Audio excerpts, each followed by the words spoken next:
주님의 말씀을 함께 읽을까요? 이사야 6장 8절입니다. 같이 읽겠습니다. 시작. 내가 또 주의 목소리를 들으니 주께서 이르시되 내가 누구를 보내며 누가 우리를 위하여 갈꼬 하시니 그때 내가 이르되 내가 여기 있나이다. 나를 보내소서. 아멘. 아멘. 이처럼 이 사명, 나는 여기 있으니 주님 보내십시오 라고 하시는 이 사명의 말씀 중요합니다. 이 사명의 말씀과 함께 우리가 계속 요한복음을 보는 것 중에 한 가지 더 선포하고 싶은 것이 있습니다. 그 내용은 이런 것입니다. 너희도 가려느냐? 이스라엘 백성에게 주님이 다 떠난 내용을 보고 주의 제자들에게 말씀하시는, 너희도 가려느냐? 그때 베드로의 고백이 있었죠. 아니요. 아마 앞에 그런 게 있었을 거예요. 아니요, 저는 가지 않겠습니다. 그리고 하신 말씀이 뭐죠? 영생의 말씀이 주께 있사오니 우리가 누구에게로 가오리까? 나를 보내소서라는 이 사명도 중요한데 주를 떠나지 않겠습니다 라고 말하는 이 믿음의 고백도 참 중요하죠. 그래서 한번 읽어볼까요? 영생의 말씀이 주께 있사오니 우리가 누구에게로 가오리까? 큰 소리를 읽겠습니다. 시작. 영생의 말씀이 주께 있사오니 우리가 누구에게 가오리까? 아멘. 주를 만나십시오. 주님을 만나십시오. 마음 아픈 통계가 있습니다.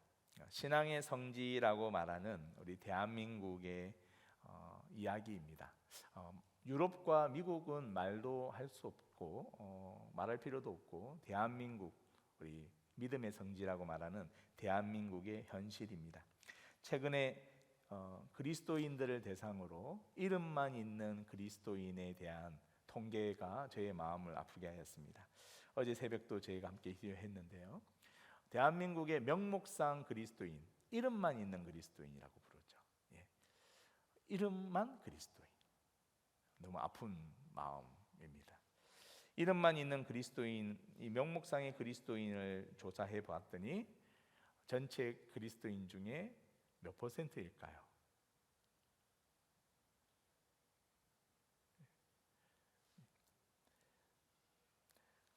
40에서 50%나 되었습니다. 제 마음이 너무 아프고 깜짝 놀랐습니다. 이름만 그리스도인이 50%. 실감이 잘 안 나시죠? 제가 실감 나게 해드릴게요. 여기에서 반은 명목상의 그리스도인, 저희들 중에 반, 이쪽 반은 명목상의 그리스도인이라고 말한다면 실감이 나시나요? 너무 마음 아픈 통계입니다. 우리 사랑하는 모든 성도님들은 다 참 그리스도인이시죠? 아멘. 참 그리스도인이신데 명목상의 그리스도인이 40에서 50%나 된다고 하니, 그것도 믿음의 성지라고 말하는 대한민국에서 그러니 이 유럽이나 미국은 두말라이 하이도 없죠.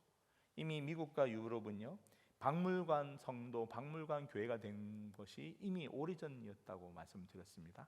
교회가 맥도날드가 되기도 하고 교회가 술집이 되기도 하는 그러한 상황이 이미 유럽과 미국의 현실이고, 대한민국까지도 명목상 그리스도인이 40에서 50%나 된다고 하니 여러분, 우리가 기도해야 되겠죠. 우리는 명목상의 그리스도인이 아닙니까? 물어봐야 되겠죠. 그래서 오늘 여러분의 선포는 너무나 중요합니다. 사명을 위하여 내가 여기 있나이다, 나를 보내소서, 주님의 물으심에 답하는 여러분도 중요하고, 나를 떠나려 하느냐 라고 말할 때에 영생의 말씀이 주께 있사오니 우리가 누구에게 가오리까? 이 고백도 너무나 중요합니다. 주님 안에 있으면서 주님의 부름에 응답하시는 여러분이 되십시오. 이 참혹한 현실에 여러분 깨어 일어나셔야 합니다. 도대체 우리 중에 반이 명목상의 그리스도인이라고 하니 이 세상은 누구와 함께 주님이 일하실 수 있으십니까? 여러분이 외치는 사명을 위한 고백, 주님 앞에 가까이 있기를 사모하는 여러분의 고백을 여러분의 고백의 선포에 축복하며 주님이 여러분과 함께 일하시기를 간절히 사모합니다. 아멘. 기도해 주십시오. 너무 마음이 아픕니다. 너무 마음이 아픕니다. 기도해 주십시오.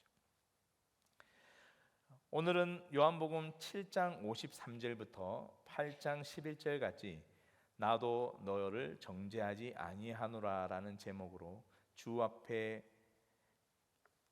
합계한 여인의 이야기, 또 주 앞에 있는 사람들의 이야기, 주님을 바라보고 있는 그 많은 사람들의 이야기로 오늘 은혜의 시간을 갖고자 합니다. 중요한 선택이기에 오늘도 여러분에게 묻습니다. 계속 여러분에게 묻고 있는 거 있습니다. 여러분이 지금 어디에서 계십니까? 계속 묻고 있죠.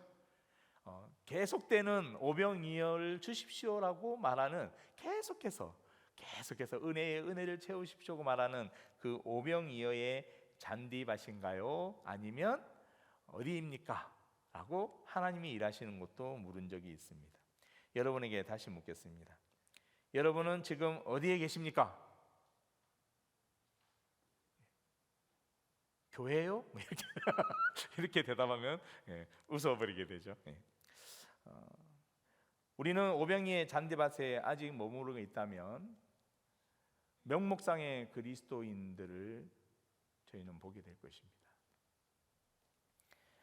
하나님의 일이 있는 곳이 아니라면 저희는 주님을 영적으로 만날 수 없습니다.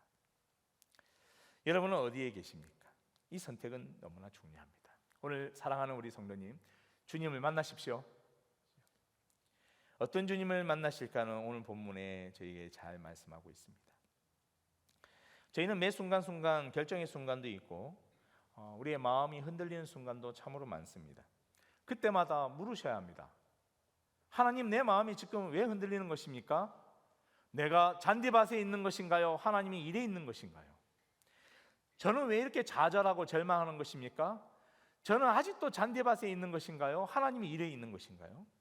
나는 왜 이렇게 분노하고 내가 화를 멈출 수 없는 것입니까? 나는 아직도 그 잔디밭에 있는 것입니까? 아니면 나는 하나님의 일에 있는 것입니까? 물으셔야 한다는 것입니다. 내가 분노할 때 물으셔야 하는 것이죠. 소리치고 싶을 때 물으셔야 하는 것이죠. 나는 어디 있는가? 하나님은 저희들의 은혜로 말씀해 주실 것입니다. 사랑하는 성도님, 이미 저희는 너무나 많은 은혜를 받았다고 저는 말씀을 드립니다. 또 오늘 예배하는 중에 이 넘치는 은혜를 우리 모든 성도님이, 또 특별히 예배를 참석하시는 우리 가정의 은혜를 받기를 원합니다. 넘치는 은혜를 많이 받았습니다. 그래도 더 많은 은혜를 요구하는 우리들이 있습니다. 넘치는 잔이 있으나 더 많은 잔을 준비합니다. 너무나 신기하게도 이것은 부자와 비슷합니다. 부자. 여러분, 선지자를 통하여서 우리 기름 그릇을 준비한 가정에 기름이 가득 채워지는 그러한 구약의 역사를 여러분이 성경을 통해서 압니다. 모든 그릇을 다 가져오라. 그래서 그 기름을 채우죠. 가득 채웁니다. 저희들에게는 이런 은혜가 있습니다. 이미 많이 흘러넘치도록. 그러나 이 더 많은 잔을 준비해 놓고 주님, 이곳이 비었습니다, 저곳이 비었습니다 라고 끊임없이 빈 그릇을 찾아다니는 우리를 보게 됩니다. 하나님, 더 사랑해 주세요. 처음에 10개, 다음에 20개, 다음에 30개, 우리 집에 있는 것을 다 채우고 나서는 너희 집에 있는 것도 빌려와서 가득 채우고 이 은혜를 더 담아 주십시오라고 말하는 신앙, 이것이 잔디밭이거든요. 이 잔디밭의 신앙은 저희들에게 이 이스라엘 백성을 통하여서 경고받게 됩니다. 부자와 같습니다. 오늘도 내가 이 곡식을 채울 곡간을 2개, 3개, 4개를 대어 만들고자 할 때 그것이 잔디밭인 것입니다. 사랑하는 성도님이, 주님은 여러분의 죄를 위하여 죽으시고 더 중요한 것이 있습니다. 여러분을 위하여서 하늘에 오르사 우리의 기업을 예비하고 계시다. 아멘. 우리를 위해서 죽으시고 뿐만 아니라 하늘에 오르사 우리를 위하여 하늘의 영광의 기업을 준비하고 계시다. 이 그리스도. 저희는 그래서 주님과 함께 이렇게 같이 늘 있어야 합니다. 사랑하는 성도님, 아직도 은혜를 구하시나요? 은혜는 늘 주실 것입니다. 왜냐하면 주님이 함께 있으시니 우리의 형편이 주님이 제일 잘 아시잖아요. 부모의 마음을 예를 들면 우리 자녀가 힘들고 고통할 때 이제 너는 18세가 되었으니 네 마음대로 살아라 하고 돌보지 않잖아요. 마찬가지로 주님과 곁에 있으면 주님은 우리의 주님이 되십니다. 사랑하는 성도님, 여러분은 육에 관한 것을 원하십니까? 영에 관한 것을 원하십니까? 육에 관한 것과 영에 관한 것을 너무나 잘 아십니다. 영의 것을 선택하라고 노력하여도 어느 순간에 육의 것이 나를 사로잡을 때도 너무나 많습니다. 그래서 내 자리가 지금 어디인가를 늘 확인하는 것이 너무나 중요하죠. 그렇지 않다면 오늘 이스라엘 백성들처럼 육의 것을 선택하게 되면 다 떠나게 되는 것이죠. 유대인들은 주님이 계신 곳이면 늘 몰려와서 함께 있었습니다. 유대인들은 오늘 8장에 보아도 주님이 계신 곳에 늘 몰려있는 것을 보게 됩니다. 그러나 육이 아닌 영의 말씀을 하신 주님을 마주칠 때 그들이 행했던 모습은 다 떠나버렸다. 떠나버렸다. 사랑하는 성도님, 우리는 잔디밭에 있을 때 참 편안하고 좋습니다.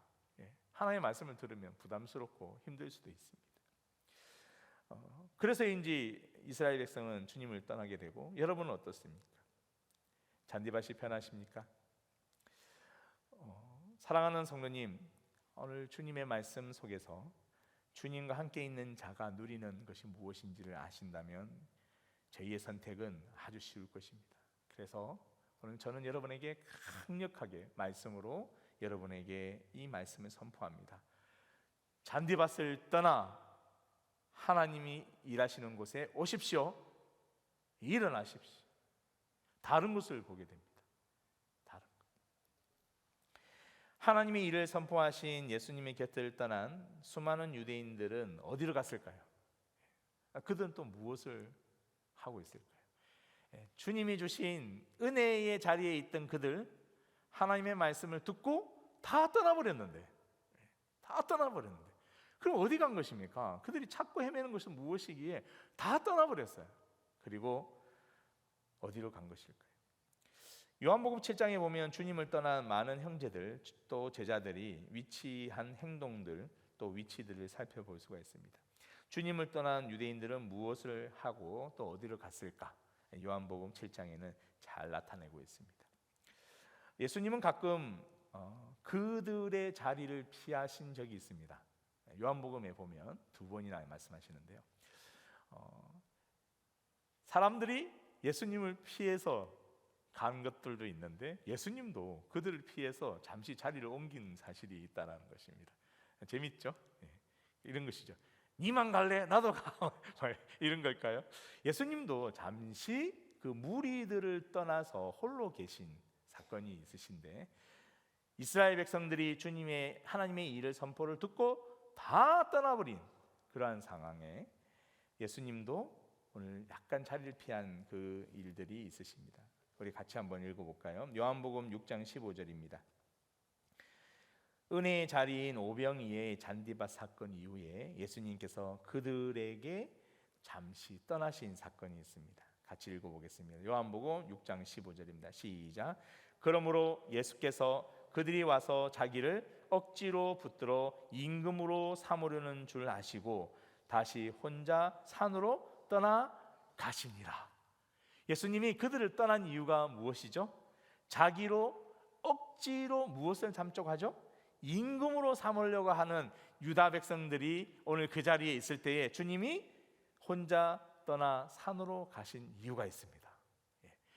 그들이 발견한 예수님은 무엇이죠?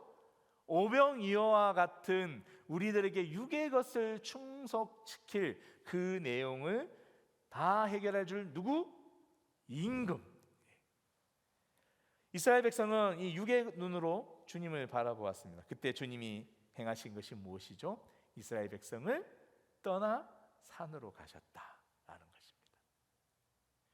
저희가 왜 육의 자리에서 떠나야 되는 것입니까? 이것입니다.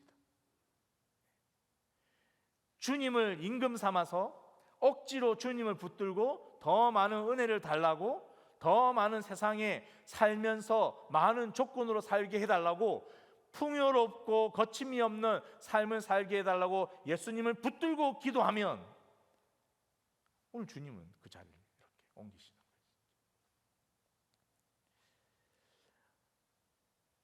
유대 명절인 초막절에도 주님은 갈릴리에서 이런 일들을 보이셨는데요. 요한복음 7장 8절입니다. 같이 한번 읽어볼까요? 요한복음 7장 8절 시작. 너희는 명절에 올라가라. 내 때가 아직 차지 못하였으니 나는 이 명절에 아직 올라가지 아니하노라.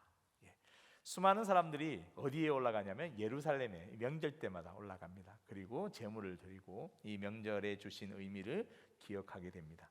모든 명절과 모든 절기를 완성시킨 분이 주님이십니다. 그 절기와 명절은요, 죄 사함을 받은 믿음의 백성이 하나님께 영광을 돌리는 그 시간인데요, 그 영광 받기에 합당한 분이 누구시냐면 예수님이신데, 그 예수님이 오늘 그들과 함께하고 있지 않다라는 사실은 아이러니합니다. 무엇 때문이냐면 내 때가 아직 되지 않았다라는 사실입니다. 예수님이 그들과 함께 있지 아니하는 시간, 내 때가 되지 아니하였다라고 말하면서 이야기합니다. 그래서 명절에 많은 사람들이 올라갈 때 주님 그 자리에 계셔야 됩니다. 다시 저희들에게 주셨던 그 표적을 주십시오라고 말하는 것과 같이 내 때가 아직 되지 않았다. 이때는요, 수많은 은혜를 우리에게 주셨지만 영의 때에 대한 이야기를 줌으로 인하여 이스라엘 백성들이 많이 떠나버렸죠. 이 때가 차지 아니하였다는 대한 것에 대하여 저희들이 오늘 말씀을 통하여 또 중요한 사실들을 함께 보았으면 합니다. 하나님의 일을 선포할 때에 주님은 힘있게 일어서셨고, 백성들이 육의 것을 이야기할 때에 주님은 그 자리를 떠나 있는 것을 보게 됩니다. 그래서 오늘 우리가 어디 위치에 있어야 할까 너무 중요합니다. 어디 위에 있어야 할까? 세상의 것을 막 강구하면서 이런 말씀들을 많이 하십니다. 왜 주님은 나의 뜻을 들어주시지 아니하시는가? 세상에 있는 것을 많이 충만하기를 요구하면서 주님은 왜 나의 기도를 응답하지 아니하시는가? 저희는 잘 기억해야 합니다. 유대인들이 찾아간 자리를 살펴볼까요? 오늘 주님께서 이 두 가지, 나를 억지로 임금을 삼으려고 하였던 이스라엘, 또 때가 차지 아니하였는데 그 때를 묻고 말하는 이 이스라엘에게 주님께서 이들이 무엇이 필요한가를 잘 아시고 말씀하시지만 이들이 떠난 자리들도 오늘 저희는 보게 됩니다. 주님이 말씀하실 때에 유대인의 생각과 마음의 자리는 이러합니다. 그들은 어떤 자리에 있을까? 요한복음 7장에는 다음과 같은 자리에 그들이 있었다고 말합니다. 첫 번째는 예수를 믿지 아니하고 불평하는 자리에 있더라라는 것입니다. 예수를 믿지 아니하고 불평하는 자리, 그 자리에 주님을 떠난 사람들이 바글바글 그 자리에 있더라는 거예요. 오병이의 잔디밭에서 은혜를 많이 얻었던, 임금 삼으려고 하였던 그 백성들이요, 주님을 다 떠나가 나서 첫 번째 있었던 자리가 바로 예수를 믿지 아니하고 불평하는 자리에 있었다라는 거예요. 요한복음 7장 5절을 같이 읽을까요? 시작. 이는 그 형제들까지도 예수를 믿지 아니하더라. 여기서 형제는 포괄적으로 가족일 수도 있고 더 많은 그와 함께하는 형제를 말할 수도 있는데, 그 모든 사람들이 예수를 믿지 아니하더라.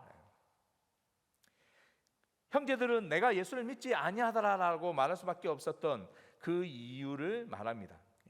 이렇게 말합니다. 당신이 나타나지 않으면 누가 당신을 믿습니까?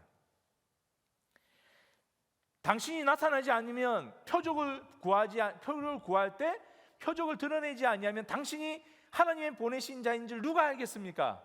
표적을 보여주십시오. 당신을 나타내지 않으면 그 누구도 당신을 믿지 않은 것이 당연합니다 라고 말하는 이스라엘 백성들이 이렇게 말하는 것입니다. 그 형제들까지도 예수를 믿지 아니하더라. 더 이상 잔디밭을 경험하지 못한 백성들이 이 불평의 자리에 서는 것이죠. 그러면서 이렇게 말합니다. 아주 그럴싸하고 타당한 말을 하는데요. 요한복음 7장 3절 4절입니다. 요한복음 7장 3절 4절 같이 읽겠습니다. 시작. 그 형제들이 예수께 이르되 당신이 행하신 일을 제자들도 보게 여기를 떠나 유대로 가소서. 지금 주님은요 유대로 올라가지 않고 백성의 가운데에 있거든요. 하나님의 말씀을 전하기 위해서. 그런데 오늘 이 사람들이 말합니다. 유대에 가면 표적과 기사만 행하시고 하면 다 주님을 알게 될 것입니다 라고 말을 하는 것이죠. 수많은 사람들이 잔디밭에서 주님을 보았을 때도 그들의 눈에는 오병이의 육신의 것에 눈이 가득하였는데 과연 유대에 올라가서 주님이 말씀하신다고 그의 마음이 바뀔까요? 그렇지 않습니다. 육의 것을 떠날 때만 발견할 수 있는데요. 이처럼 예수를 믿지 아니하는 자들의 불평의 자리는 너무나 타당한 것을 가지고 있습니다. 4절을 읽어볼까요? 요한복음 7장 4절입니다. 시작. 스스로 나타내기를 구하면서 묻혀서 일하는 사람이 없나니 이 일을 행하려 하거든 자신을 세상에 나타내소서.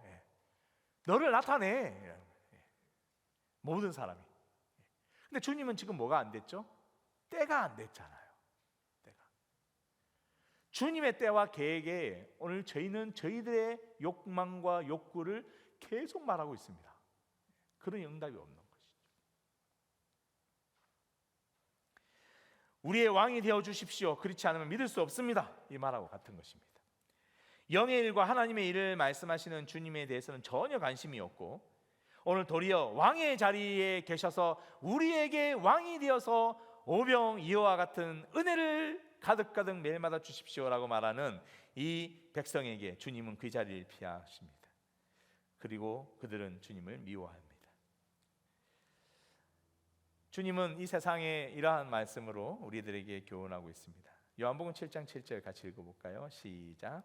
세상이 너를 미워하지 아니하되 나를 미워하나니 이는 내가 세상의 일을 악하다고 증언함이라. 쉽게 말하면 세상의 일은 하나님의 일과 구분되다라고 말을 하시는 거거든요.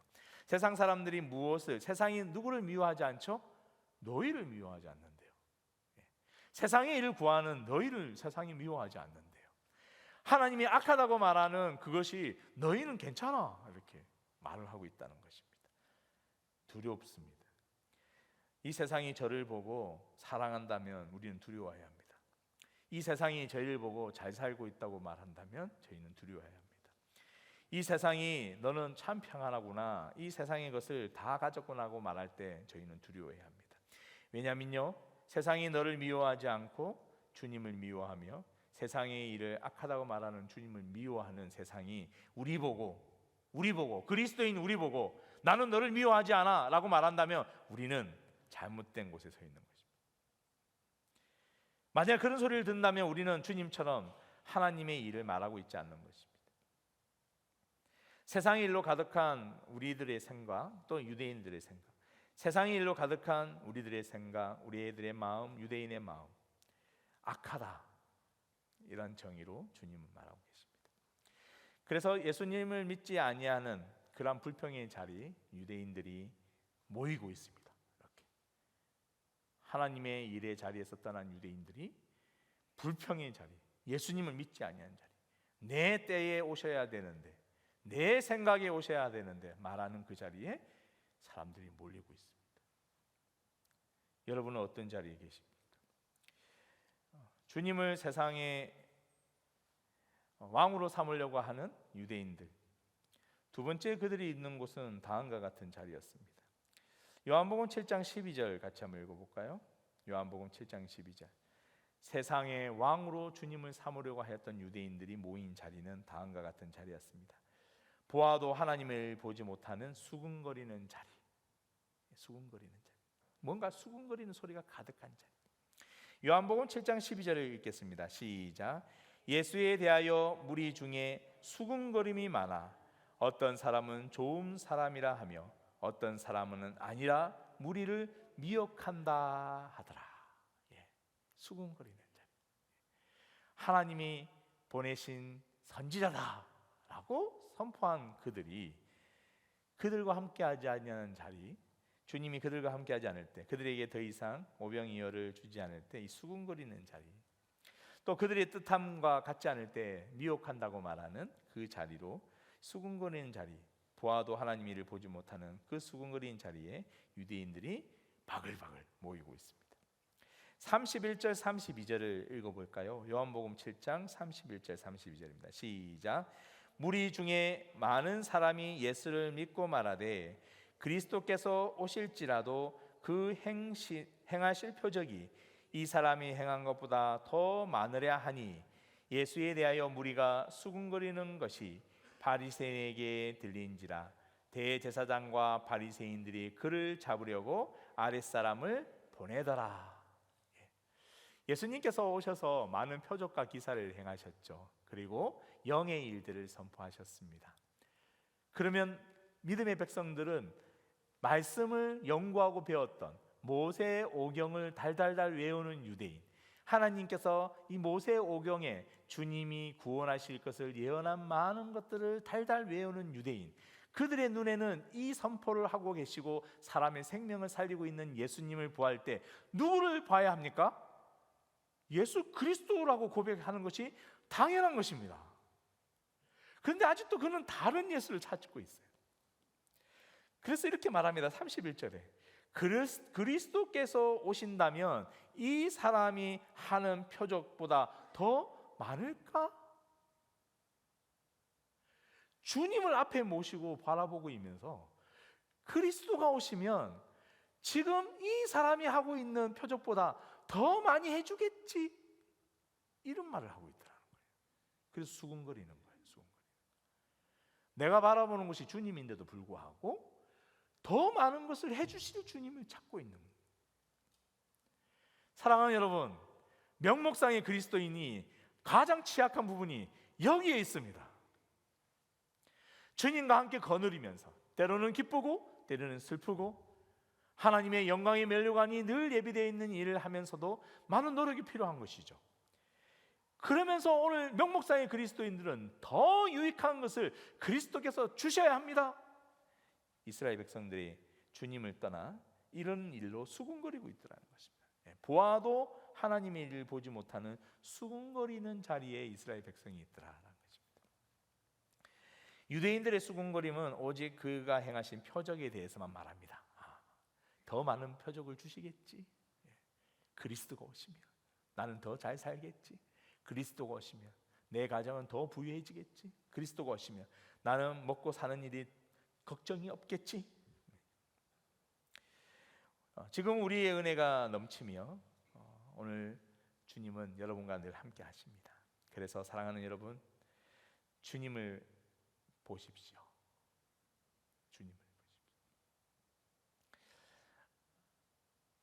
주님을 알지 못하고 육의 일을 바라보는 영의 일을 들을 때는 떠나버리고 육의 일에 수군거리는 자리에 모였던 이스라엘들이 다시 모인 자리는 다음과 같은 자리입니다.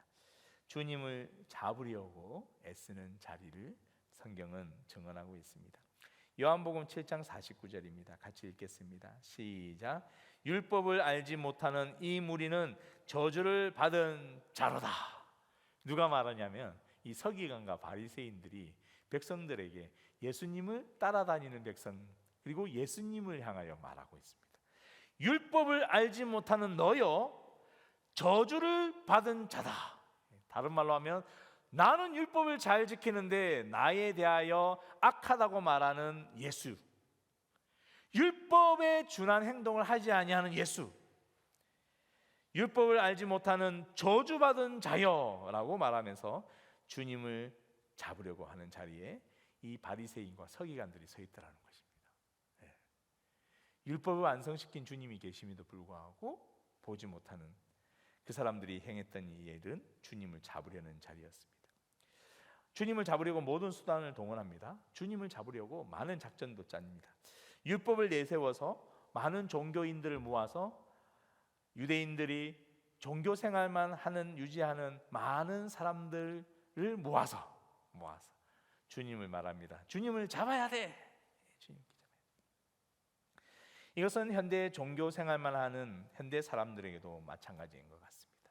명목상의 그리스도인요, 예배를 드리러 와서 오늘 내가 예배 드렸으니 이제는 다 이루었다라고 말하는 분들, 왜 예배 드리러 왔는지 저희는 그 이유를 잘 압니다.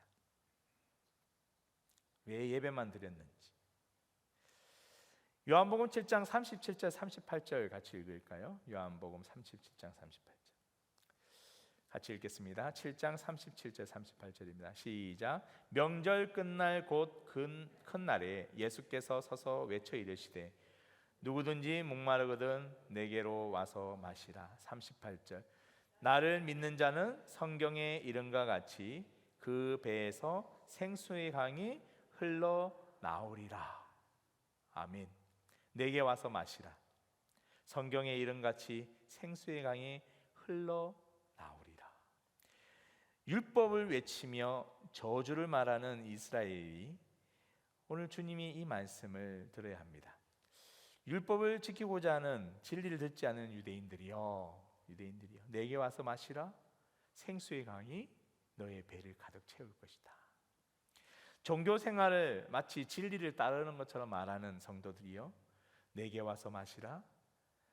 생수의 강이 너의 배에 가득 차리라. 명목상의 그리스도인이여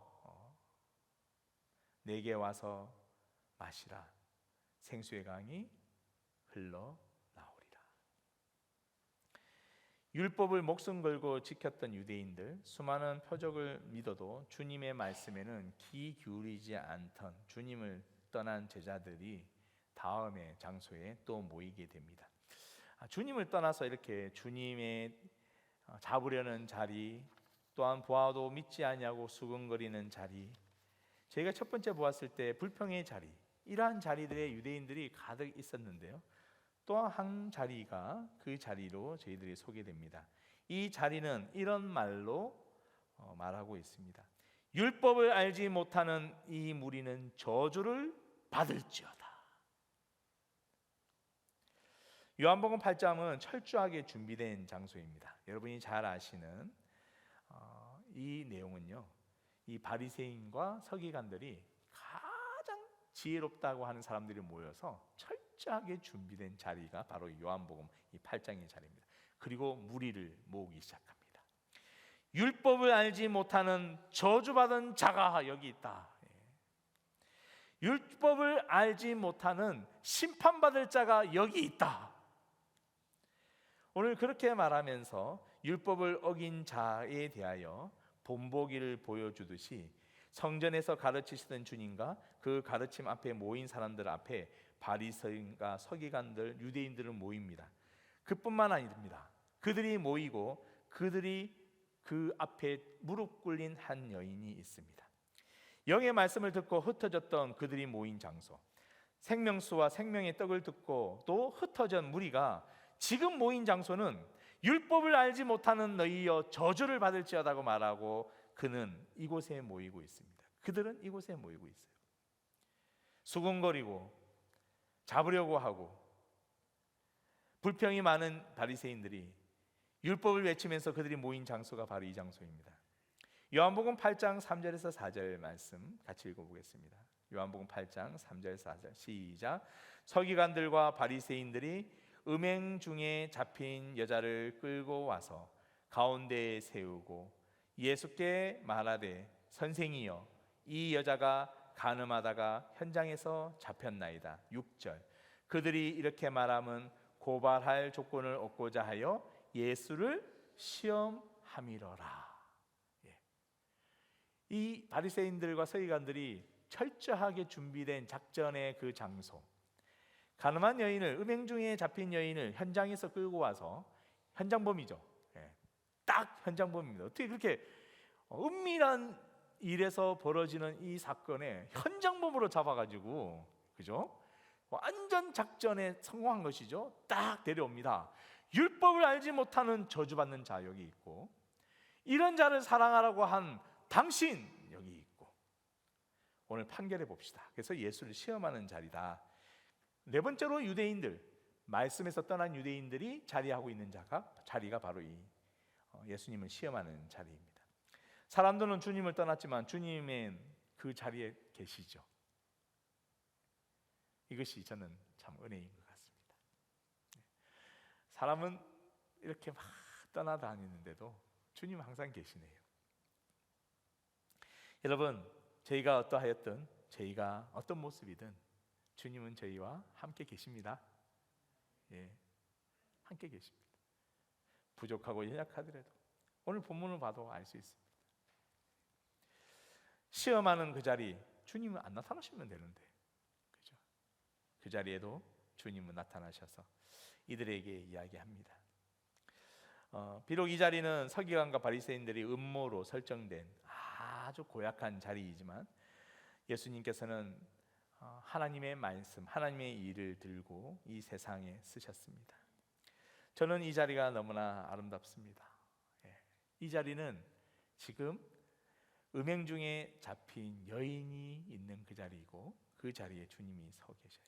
뿐만 아니라 주님을 떠난 무리들이 있는 자리고 그 자리에 주님이 서 계셔요. 오늘 이 자리에는 크게 두 가지 단어가 이 돋보기를 비추듯이 우리 눈에 들어오는 단어가 있습니다. 하나는 돌이고 하나는 손가락입니다. 하나는 돌, 손가락. 이 돌은 많은 사람의 손에 들려져 있습니다. 그리고 이 손가락은 그 자리에 서 계신 주님의 손가락입니다. 요한복음 8장 6절에서 9절 같이 읽어볼까요? 먼저 6절 읽겠습니다. 시작. 예수께서 몸을 굽히사 손가락으로 땅에 쓰시니 7절. 그들이 묻기를 마지 아니하는지라. 이에 일어나 이르시되 너희 중에 죄 없는 자가 먼저 돌로 치라 하시고 8절.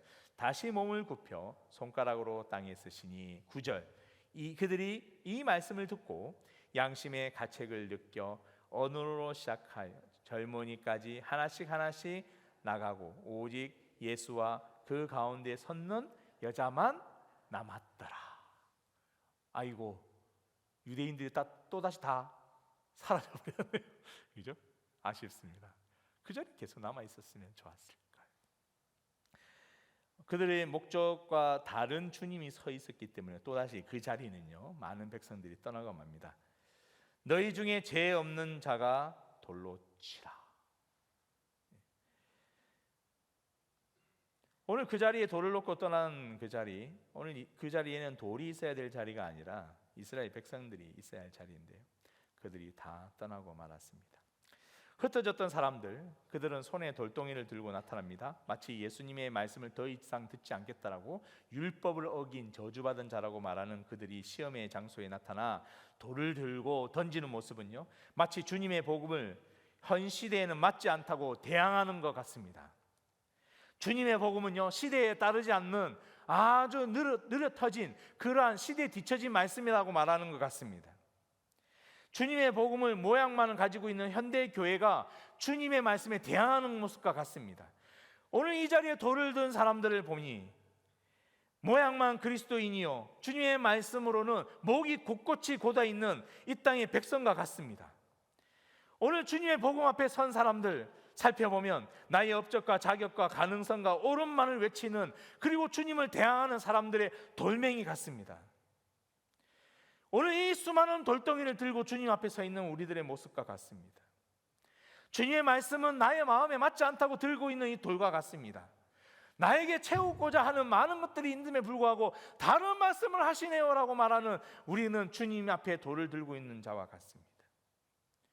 주님의 복음보다 표적을 구하고 은혜를 구하고 잘 살기를 요구하고 그래서 대항하는 돌멩이와 같습니다. 오늘 그들의 돌 앞에 주님은 서 계십니다. 우리들의 돌 앞에 저희는 멈춰야 합니다. 그리고 돌을 내려놓고 무릎을 꿇어야 합니다. 그래야 오늘 이 현장에서 은혜를 받을 수가 있습니다. 사랑하는 우리 성도님, 오늘 주님의 손가락을 저희가 볼 필요가 있습니다.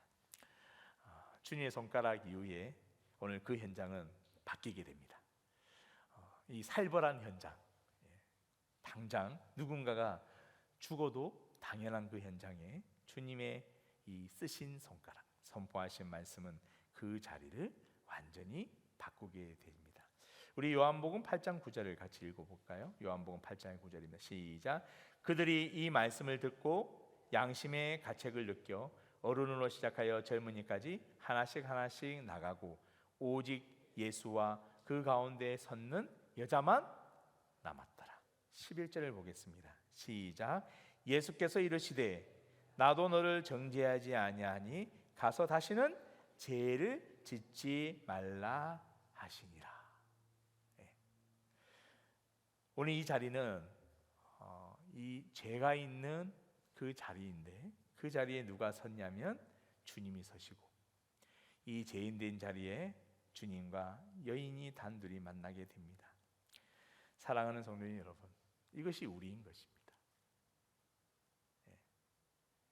이것이 우리인 것입니다. 이 모습이 우리의 모습이 돼야 돼요. 주님과 단둘이 서 있는 자리, 죄인으로 서 있는 자리, 부족함으로 서 있는 자리, 표적과 기사를 보여달라고 돌을 든 이스라엘 백성은 다 사라지고 오늘 주님과 한 여인이 남아 있습니다. 주님은 그 여인과 아무 상관도 없습니다. 그 자리에 주님이 서 계십니다. 주님은 이 여인을 구원하지 않아도 돼요. 그런데 주님은 그 자리에 서 계십니다. 그 여인이 죄인이기 때문에, 저희는 죄인이기 때문에 주님은 저희들과 함께 서 있으십니다. 이 은혜의 자리에 여러분 우리에게 말씀하시는 것, 나도 너를 정죄하지 아니하노라,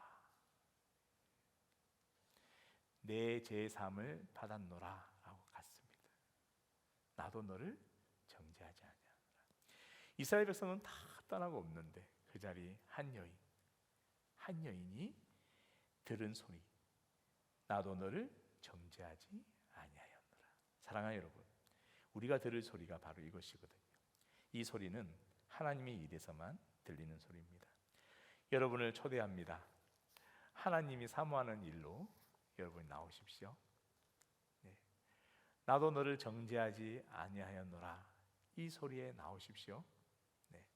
내가 죄인되고 내가 이 여인처럼 죄인되었다라는 사실을 기억하시고 주님이 준비하신 그 자리로 나오십시오. 많은 사람들은 다 떠나지만 사랑하는 우리 성도님들은 꼭 그 자리로 나오십시오. 말씀을 정리합니다. 많은 사람들은 자신이 서 있는 곳이 안전하며 적어도 나를 위하여는 준비된 자리라고 말하는 사람들의 소리를 듣게 됩니다. 정말 그 자리는 준비되고 안전한 것입니까? 그곳에 주님이 계십니까? 안전하다고 말하고 준비된 자리에 주님이 계십니까? 오늘 우리는 물어야 합니다. 우리가 선 곳은 죄인된 자리요, 죄의 사함을 받아야 할 자리입니다. 주님은 그 자리에 있습니다. 여러분, 죄인된 우리가 주님의 은혜를 구하는 그 자리에 있기를 사모하고 여러분 그 자리로 오십시오. 나도 너를 정죄하지 아니하니 가서 다시는 죄를 범하지 말라. 기도하시겠습니다.